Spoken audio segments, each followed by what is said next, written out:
living your story right now, in this moment. You know, no two stories are alike. We are all unique. We all have a different lens through which we see the world. We all have something to contribute, to share, to be. That uniqueness takes courage. It's not easy to stand in your truth. It's not easy to let yourself be vulnerable, to be really seen, to be really heard. So many of us hide. So many of us stay hidden. So many of us make the choice to step forward, to own who we are, to own our stories, to share our voice.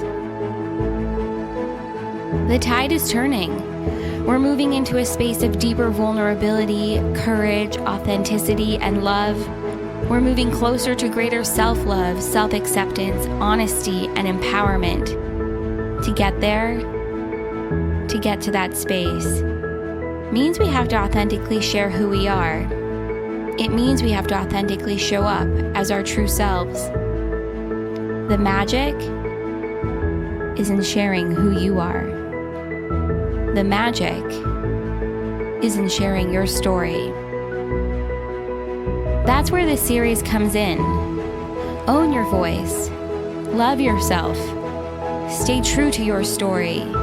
Dive deep into your vulnerability. Shine in your authenticity. Once you do, there's no stopping you. Stay honest. Stay brave. Stay true to who you are. Welcome to Seek the Joy podcast, the power of storytelling.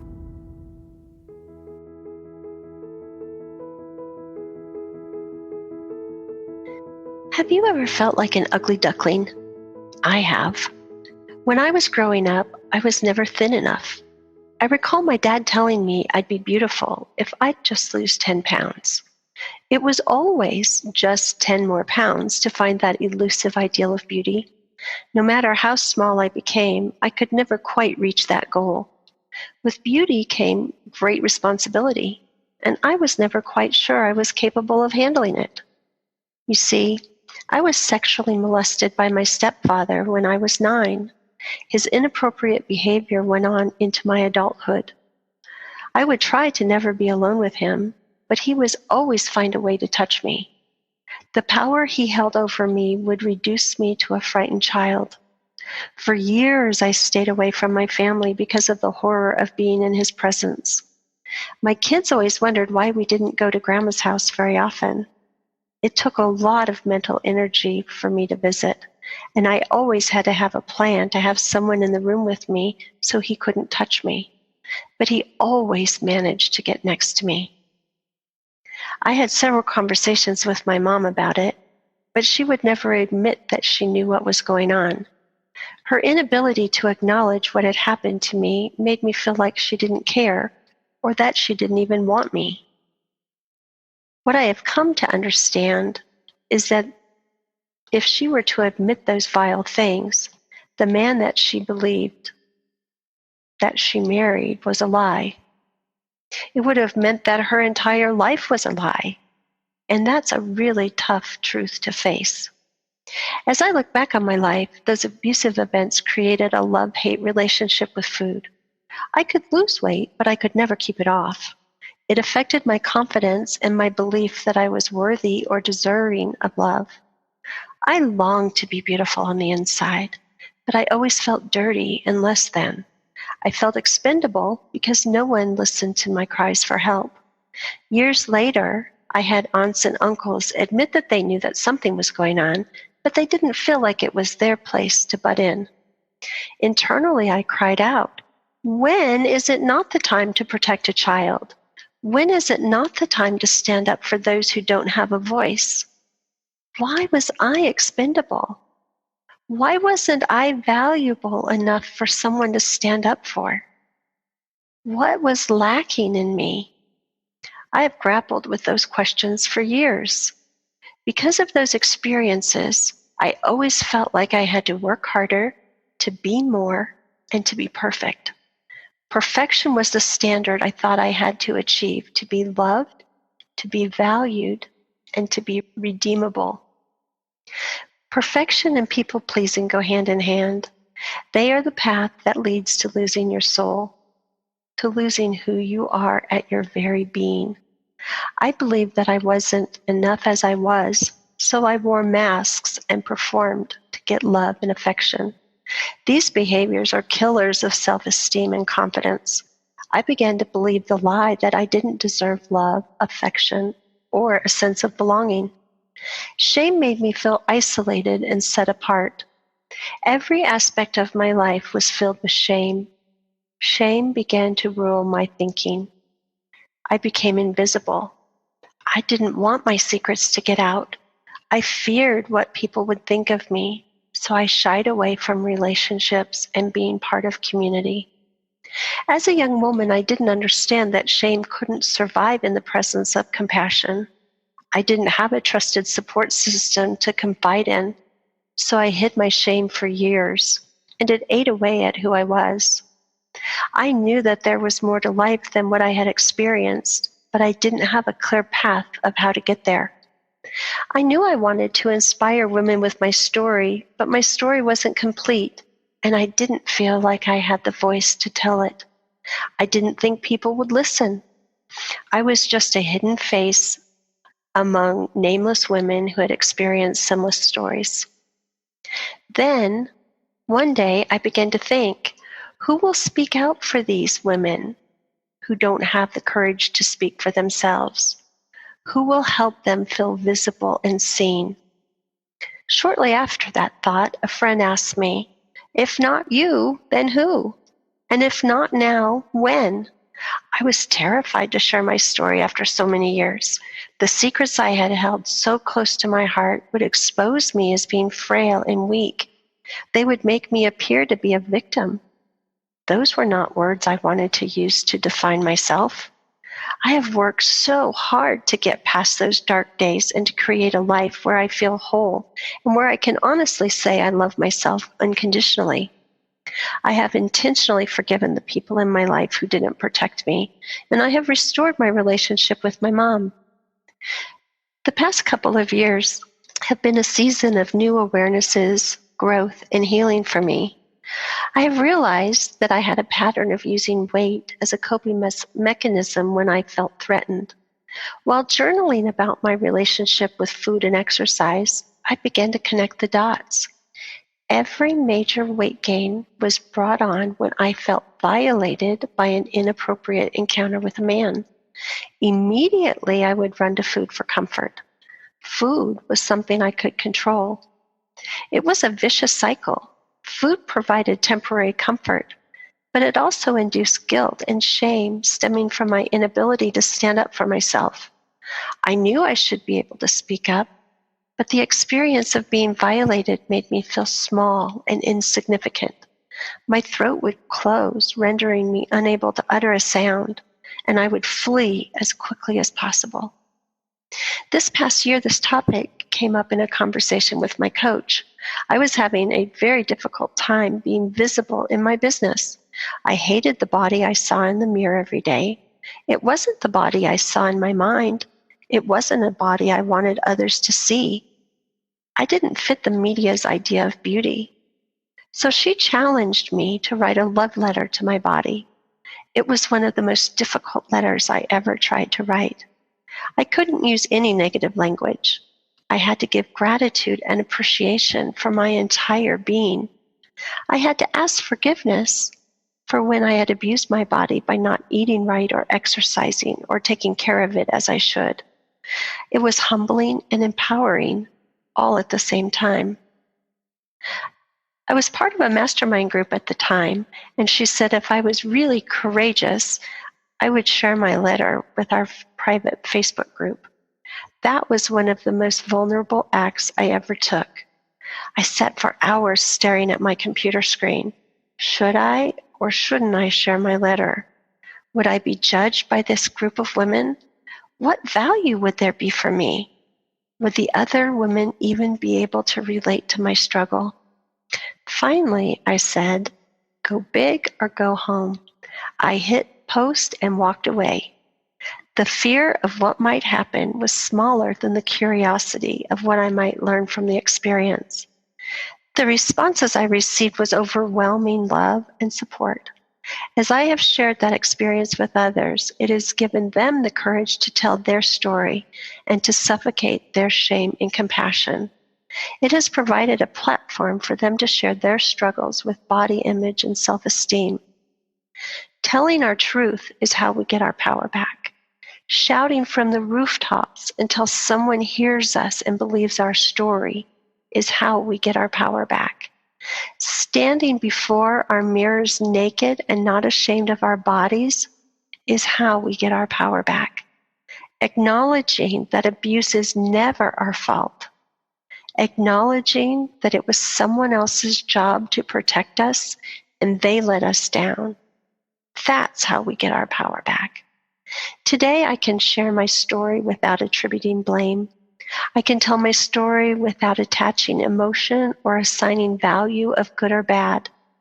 These were events that happened in my past, but they no longer define who I am. The fact that I was resilient and never gave up is what defines me.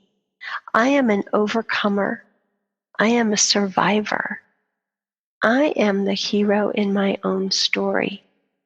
But the biggest life lesson I have learned from sharing my story is that I have a powerful voice. I can inspire women and men alike, removing the shame from my story and just telling it as it crosses over the lines of race and generation and affluency. Everyone loves to root for an underdog, and they get to hear a happy ending.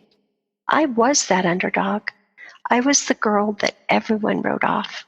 Today, I have a voice that can speak transformation into the lives of others because I have learned how to love myself unconditionally. And through that journey, I have created a wildly happy life. I am the mother of 4 amazing adult children and 1 adorable granddaughter. I was their biggest advocate. I held space for them in ways that my parents did for me. Yes, there was a cost, but it was a cost worth paying.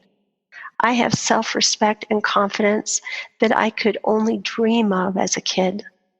Because of these experiences, I have committed my life to helping 1 million women transform their lives by teaching them how to love themselves unconditionally, by helping them develop self-care strategies, by showing them how to revise their self-talk and become more self-compassionate, and most importantly, by improving their body image and redefining beauty.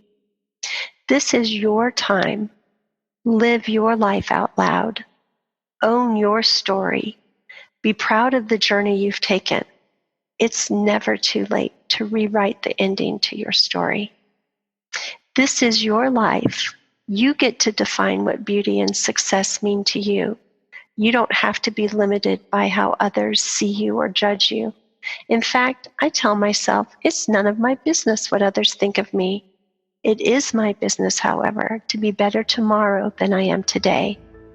I hope that you will dare to be the woman that you were created to be.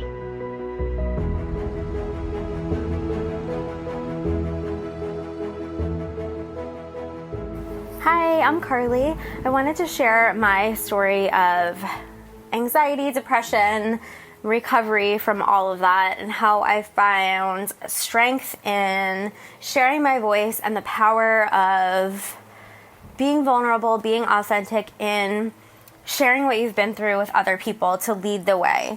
And had I been given this opportunity a year ago, 2 years ago, I would have cringed at the thought of even having my voice recorded. Nobody really cares about what I have to say or what I've been through. But now I'm super passionate about being truthful with who I am, being truthful with the things that I've been through, and sharing it in a way that people who are currently going through what I've been through can find hope, can find strength, and can relate to a common ground of anxiety, of depression, and find hope that my healing can be your healing and vice versa. So it started when I was a little kid. I looking back on it now, I struggled with anxiety and depression, but at the time I didn't really know what that meant. I just knew that I felt really out of place. I felt like I just didn't fit in. Wherever I went, I always felt like an outsider, and I didn't really get it. And so that imprinted on me for a really long time. I had a lot of friends growing up. I came from a great family, but there was just that lack of talking about emotions, being okay with talking about your feelings. When I would say, that I was having a hard day, or however I expressed that as a kid, probably not in the best way, I was told from a very young age that, well, there's people with worse problems than you, and it was just really disregarded in a way that as a kid I learned, okay, well then my problems probably aren't that important, and these feelings aren't that important if people have way worse problems than me. So that was the lesson I learned about expression, self-expression, sharing your thoughts and feelings with the people around me. I just learned that that's not what you do. That's not, we have bigger things to do. We have to work. We have to figure it out. And looking back on my childhood now, obviously I see that I was an empath, as I identify with that now. And I was absorbing a lot of emotion around me, and a lot of what was going on with my family structure, with my friends, with just life in general. And I didn't have a way to unload that on anything. I was just absorbing it into my tiny little body as a kid. And it was really manifesting in, being anxious, feeling weird, seeing things, feeling things that I didn't know if other people were experiencing.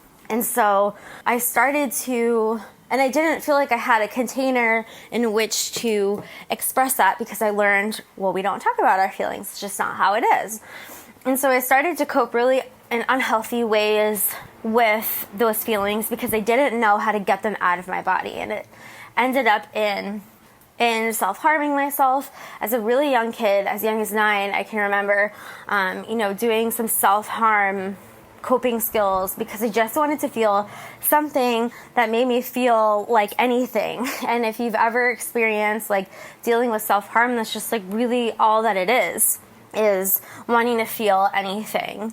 And I did that for a little while, and then I really just didn't and then again, I just really didn't like how I was feeling. So I was always confused around emotions and expression and feelings. So I was always a writer. I was always really into being creative, artwork. And so I really then began to withdraw into myself. And into my teen years, I developed really significant depression that at the time felt like it came out of nowhere. But looking back on, my life and how it had progressed, it really was kind of a no-brainer that I ended up in that space, because I was feeling stifled in my own voice. I was feeling unsupported. I was feeling like the world around me was really out of my control, and I didn't know how to react to it. And so my body really just shut down, and I didn't want to leave my house. I didn't want to see my friends. I didn't want to do anything. I literally wanted to disappear. And I remember thinking about well, how could I just disappear and it wouldn't hurt my family and it wouldn't hurt my friends? I just don't want to be here anymore. But I didn't want to do anything to hurt myself. I just didn't want to be around. And so at that point, I did enter into therapy, which did help. And I'm appreciative of those years of having that, or of that year, I should say, of having that support. And it really helped me understand how to better communicate my needs, how to better understand the reason why I was feeling the way I was feeling. That's something that has always been of interest to me. Why am I feeling the way that I'm feeling? And that's probably why I went on to study psychology and became a social worker later in life. So fast forward a few years to my late 20s, and I working as a social worker, really sort of living this expected life. I went to college, I went to grad school, I got the jobs, I did the things, and I'm left where I grew up in New Jersey to come to San Diego and start a new life. And I really, from the outside looking in, I had this very traditional, this very successful life that oh, well, she has her master's degree, she's got this great job, she's taking a promotion, she's advancing her career. And it looked seemingly like I had a great life, but I developed anxiety in a way that I had never experienced before in my childhood years, even in my early 20s when I had a few panic attacks here and there, and they were really like situationally based. But this time it was different. I was having panic attacks upwards of 5 times a day. Some days I would lose count. I wasn't able to sleep through the night. I felt like I was having a heart attack. I went to the doctor countless times for help.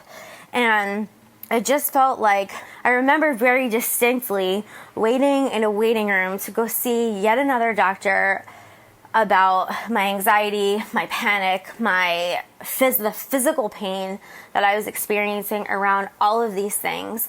And I just felt so helpless. I wanted to collapse into myself because I knew going into that waiting room, into that doctor's office, that they were just going to tell me the same thing. And that's what happened. They spent 5 minutes with me and prescribed me another medication. And so I traveled on this road of, now, this is not to shame anyone who is currently taking medication. I think it could be in the right modality and the right context. It could be very helpful for some people.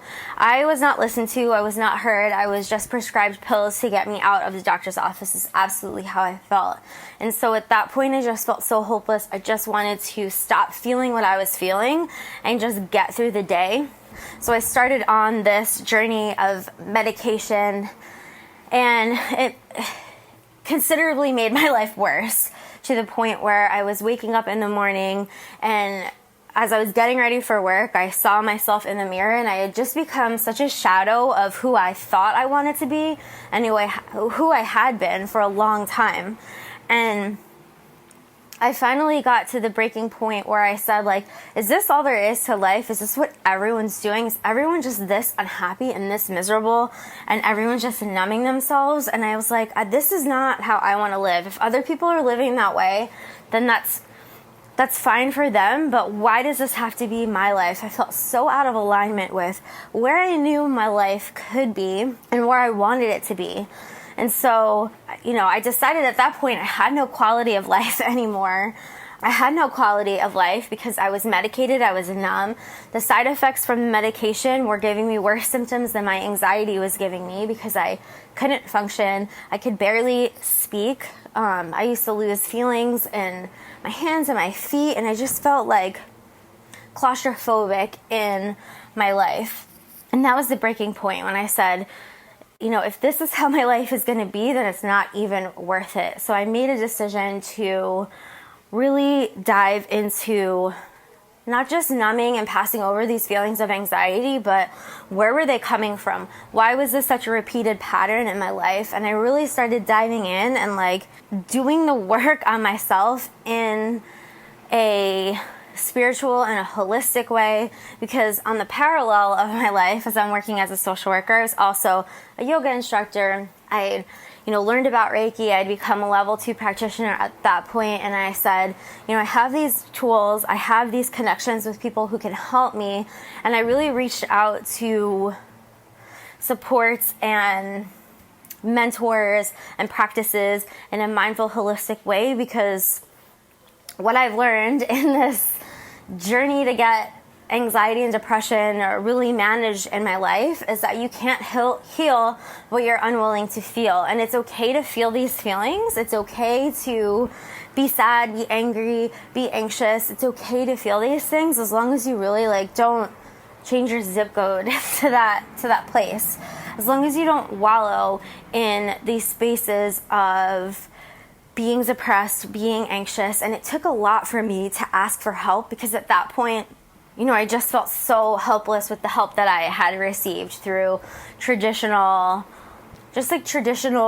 methods of going to the doctor, of seeking out that care. And once I did ask for help, my world didn't fall apart. In fact, it just became enhanced in ways that I didn't even know were possible when I was in, the absolute rock bottom of my anxiety and wondering, what was this all worth? So I started through this journey of becoming a Reiki master and healing my anxiety. I started sharing my story through social media, through talking with my friends and being more open about really what was going on in my life, and that I wasn't just avoiding plans because I didn't feel like going out. It's because I was, I was feeling miserable and I was having panic attacks, and that's why I didn't want to leave my house, because I was worried something bad was going to happen if I did. And the more I reached out to people in my circle, the more I felt supported, the more people were either mirroring those experiences and saying like, yeah, I've experienced this too, or, their friends that I did share this struggle with said, okay, we get it. We understand where you're coming from. Or they just supported me and when I said like, I have a bad anxiety day, so I don't want to go out today. Whatever it was, I started to feel the support, and I started to get messages from people saying, I didn't know you were going through this, but this is something that I've been struggling with too. And it really helped me find power in my voice to know that when I was in the trenches of my anxiety, I felt so lonely and that I was weird and that no one else was going through this. And when I started to share, I connected with so many other people who said, I'm going through this too, this is what helped me, and we would share and we would connect, and it was just so beautiful to be able to come to this place of true healing and not just masking the things that I was going through. So I have found so much power in sharing my story, and that is my goal in life. My biggest dream is to create a platform for reducing the shame around mental health and healing from mental health struggles, so that people don't feel alone and that people don't feel ashamed to say, this is what I'm going through and I need help. So it's all in the power of your voice. If you think that your story is invaluable, you're so wrong. Your story is so valuable. Your voice is powerful, and even if you start by just sharing with one person, you never know who you might connect with or who you might impact. So thanks for listening. This is Seek the Joy podcast, the power of storytelling. Join us, share your story. For more information and to get involved, visit seekthejoypodcast.com. This series airs the third week of every month, and make sure to join us for Seek the Joy Tuesday. Until then, thank you for your honesty. Thank you for your bravery. Thank you for your joy. Thank you for being here, and thank you for listening.